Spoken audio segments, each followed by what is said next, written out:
Welcome to Reinventing Parking, the podcast about parking policy for anyone who wants a better city and better urban transport.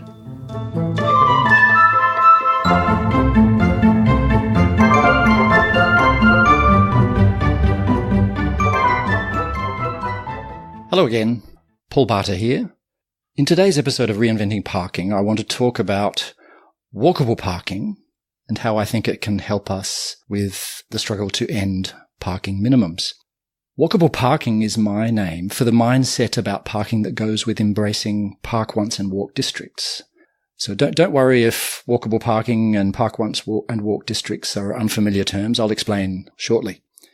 But let me summarize my main argument before I start.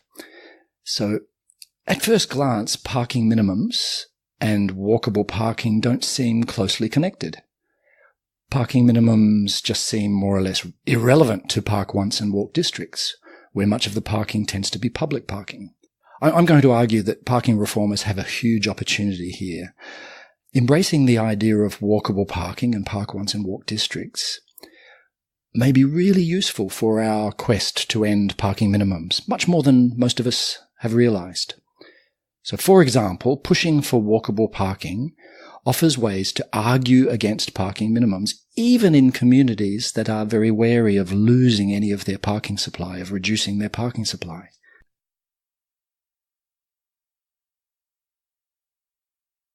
I promised I would explain a bit more about what walkable parking is.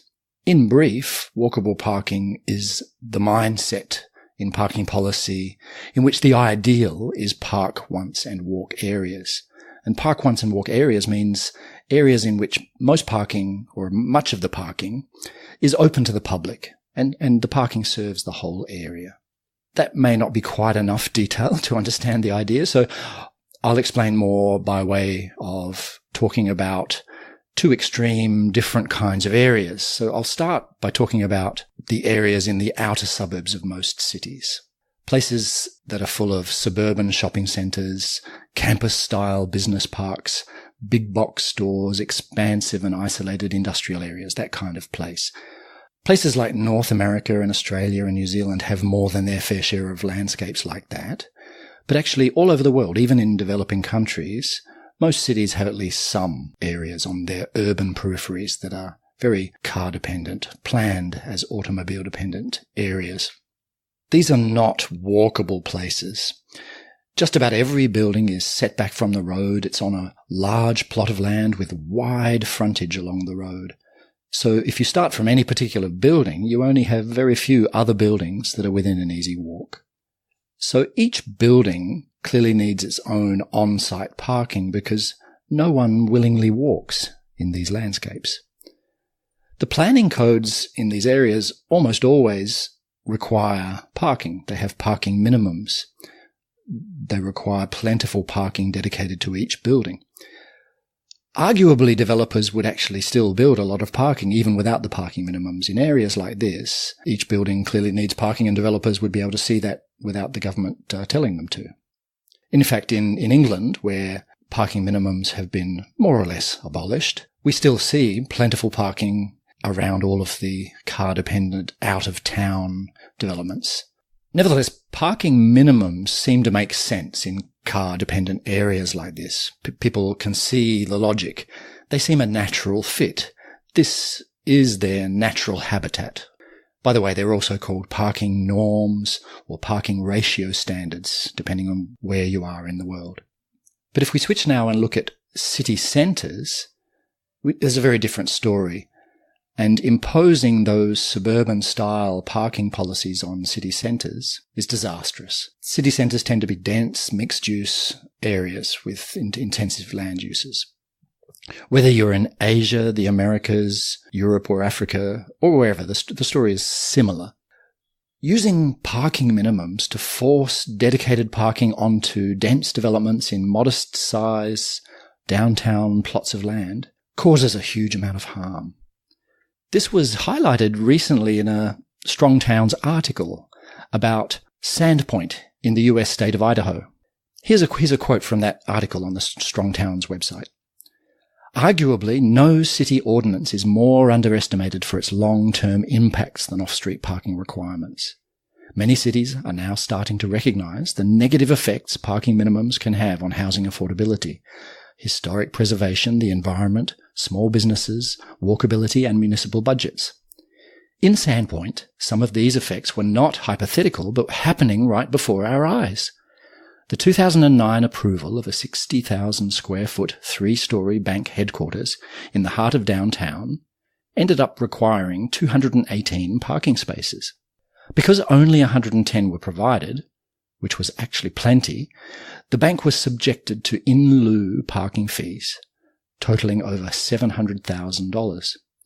Well, being bankers, they soon realised the cheaper alternative was to buy up adjacent properties and demolish the buildings for surface lots.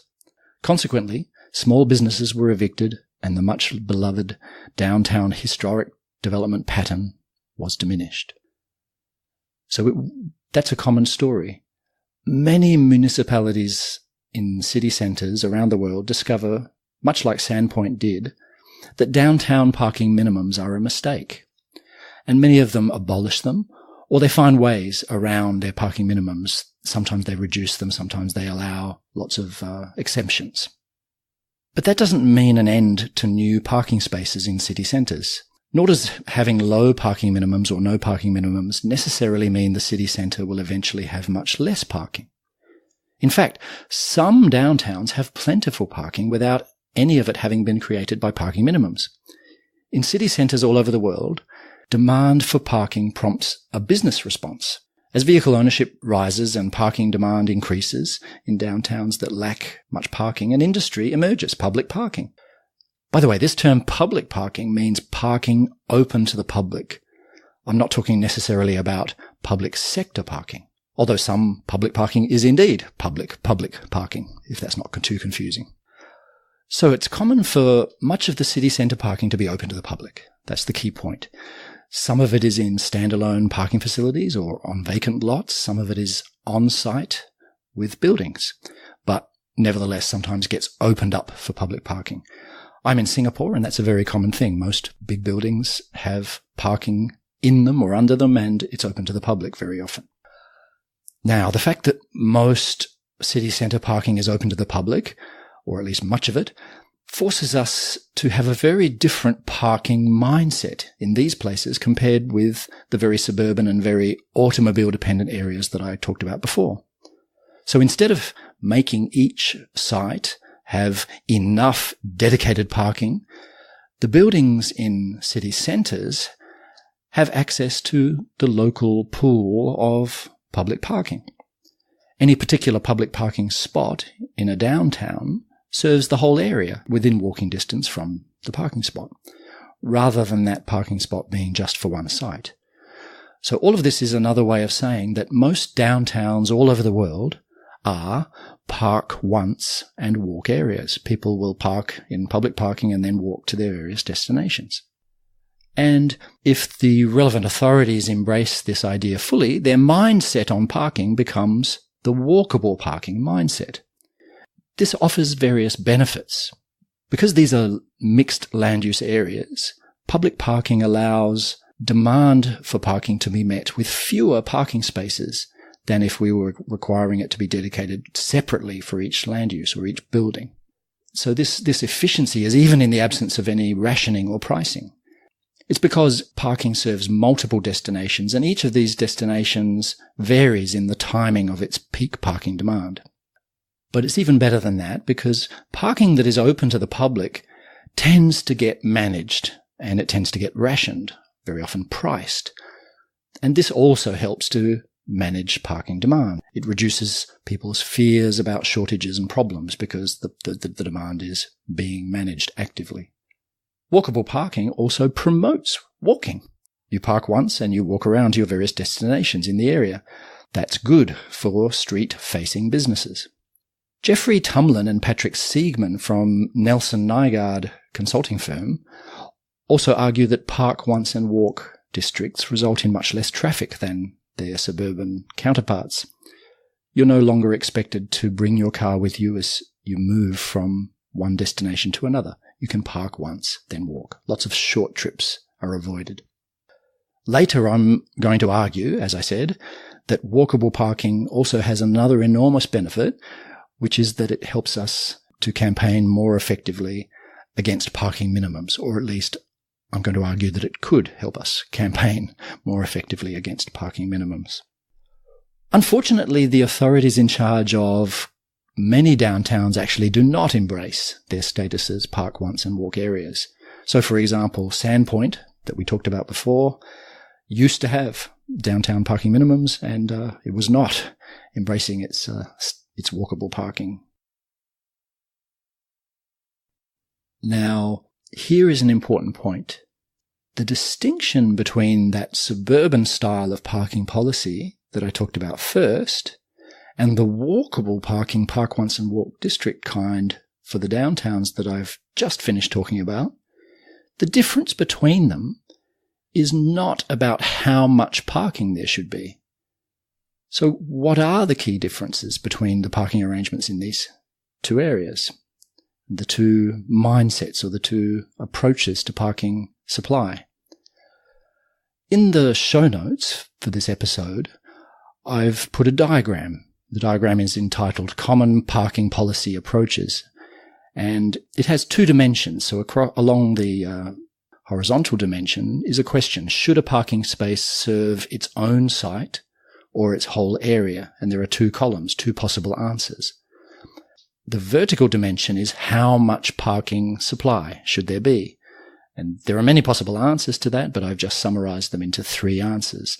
Parking policy approaches could be seeking plentiful parking, or at the opposite extreme, they could be seeking to limit parking supply, or in between, various approaches that in some way or another try to match parking supply to parking demand.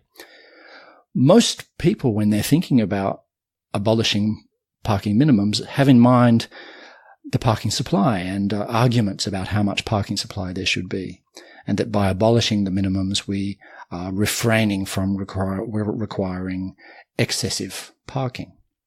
But the distinction between those suburban parking approaches that I talked about and the walkable parking approach, which is more common in downtowns, is actually the other dimension from how much parking supply. It's the dimension that has the question, should a parking space serve its own site or its whole area? And the two answers are, if you think that parking should serve its own site, be dedicated to a particular building, that's a site-focused mindset on parking. And that's the kind of mindset that's common in automobile-dependent suburban areas. But if you think parking should serve the whole area, which therefore means it must be public parking in park once and walk districts, then your mindset is a park once or walkable parking mindset. And that's the key distinction. What I'm saying is that parking minimums are actually two things. Often they are requiring lots of parking and with emphasis on the excessive amount of parking, but they are also requiring parking to be dedicated to specific buildings. I think that's the part of parking minimums, that's the aspect of parking minimums that hasn't been getting enough attention as a key reason for us to oppose them, to abolish them. Let me clarify even more that abolishing parking minimums does not necessarily reduce the amount of parking.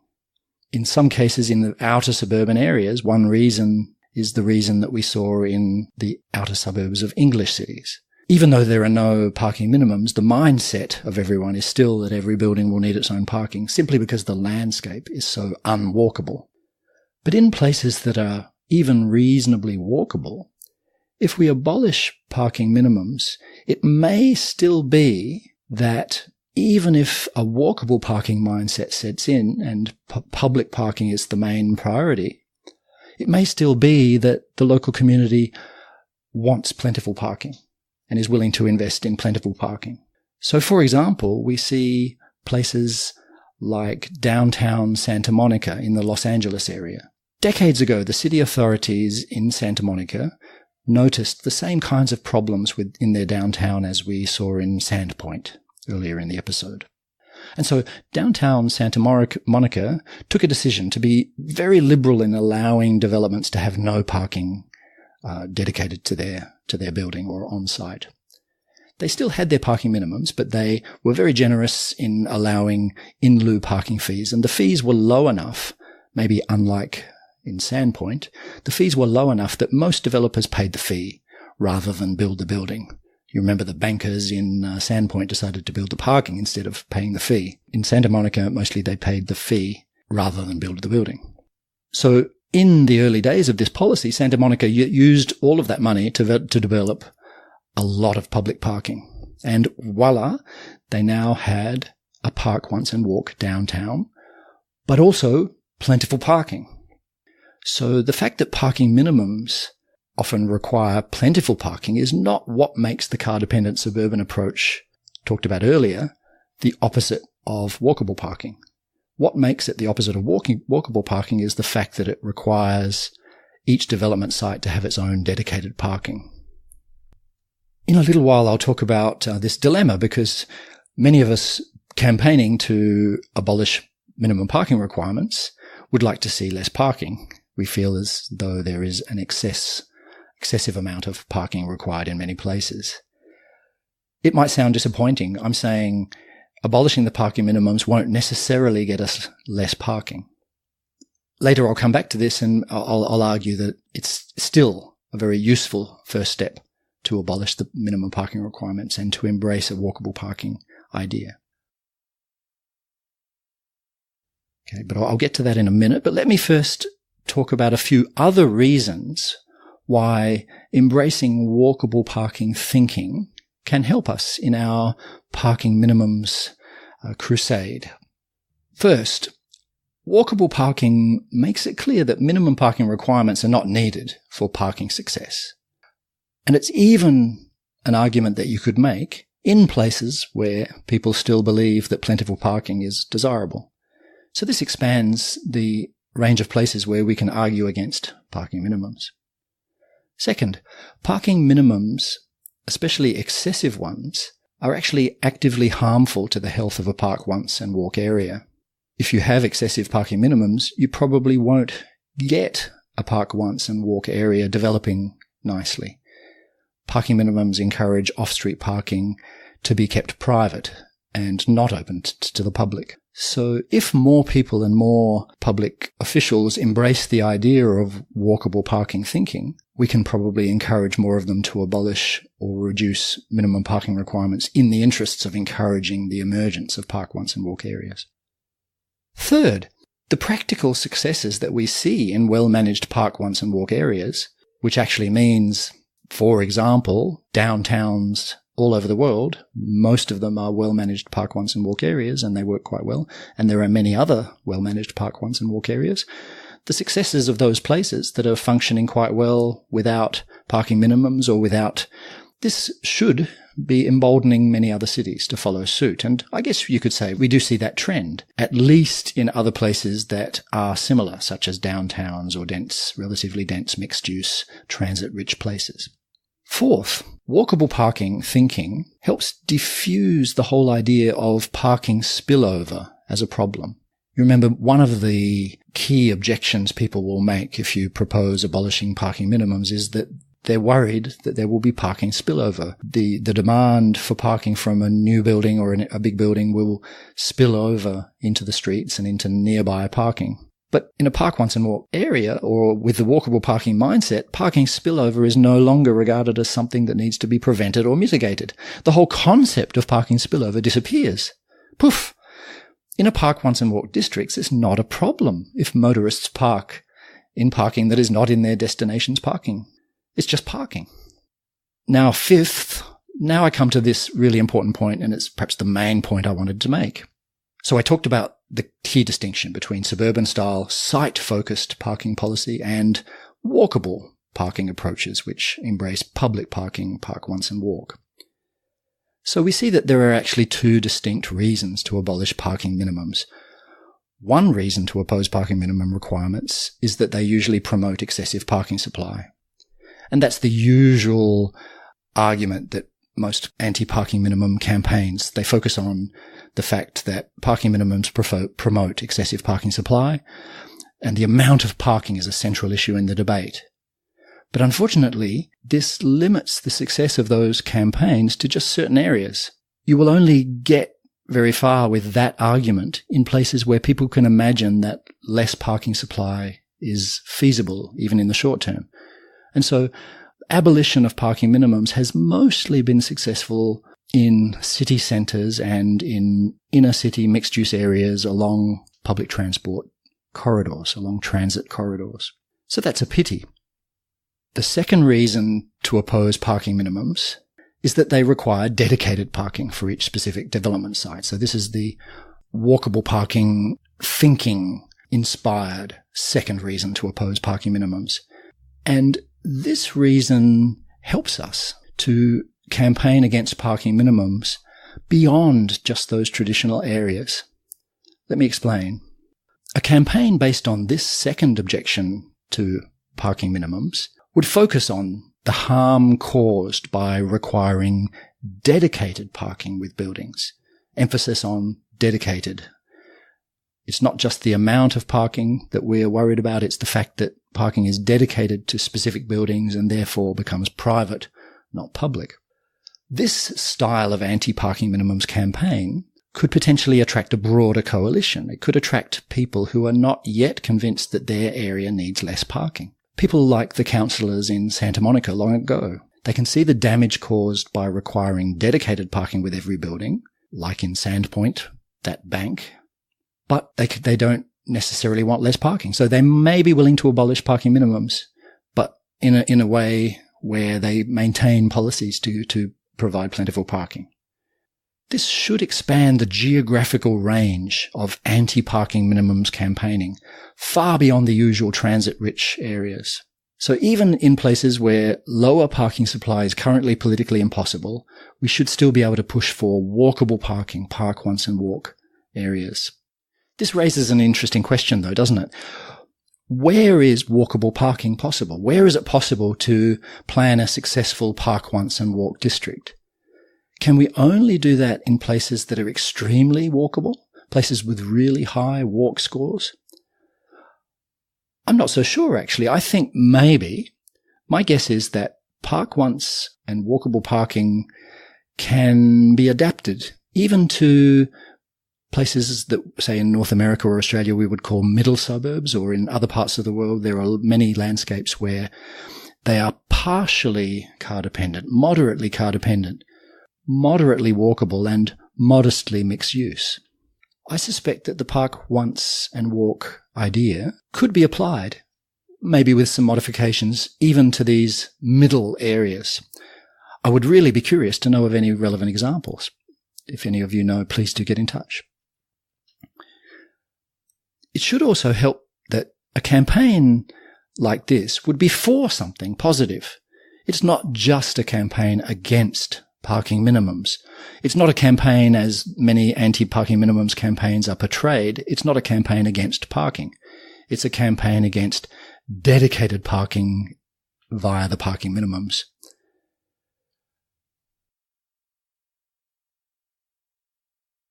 Now, many of our allies in the parking reform movement and in various other organizations and movements that are relevant really do want less parking. And so many of you may be disappointed to hear me say, let's campaign against parking minimums and not against parking. What if this succeeded? Would it be a problem that we would get many park once and walk areas in which there was overly plentiful parking? It's a valid concern. Santa Monica did have excessive parking supply for quite a long time as a result of its policy. But consider the alternative. The alternative is to have those very destructive parking minimums remain in place for more decades. I think it would be better to at least take this first step of abolishing parking minimums and embracing walkable parking, even if in the short term we don't persuade the local community to reduce the parking supply. In the long run, it's easier for walkable parking jurisdictions and places that are already park once and walk districts to then take steps on excessive parking. There's a few reasons for that. It's easier for them to notice their excessive parking once that parking is in public views, in a sense. Once you've got public parking, you notice when it's excessive. The cost of all of that excessive parking becomes more visible, more tangible, more painful for the owners of the parking when it's public. Price signals, or the absence of them if there's an excessive amount of parking, price signals matter more in a walkable parking situation. So an area with the walkable parking mindset would be an easier place for parking reformers to then subsequently campaign for improved parking management and the various steps that then could lead to the community agreeing that they have an oversupply and to take steps against that oversupply. I don't monitor events in Santa Monica very, very closely. I live a long way away, but my impression is that Santa Monica has been gradually moving along that road and easing away from its past excesses with parking supply. So let me wrap up with some questions. Is this a foolish idea? Or do you think it has potential? I'm excited. I think this seems like an opportunity. Reframing many of our parking minimums debates in areas such as the middle suburbs to not be against parking, but to be against dedicated parking in the parking minimums. I think that strategy has potential, but I haven't seen it discussed or heard it mentioned in parking debates.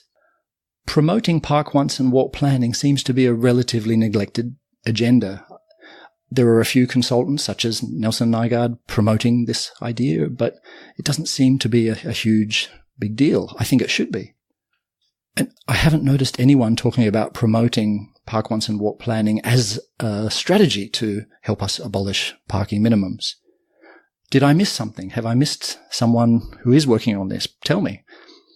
I would like to see much more discussion of this, discussion of the potential of park once and walk districts and walkable parking thinking as an important step in parking reform.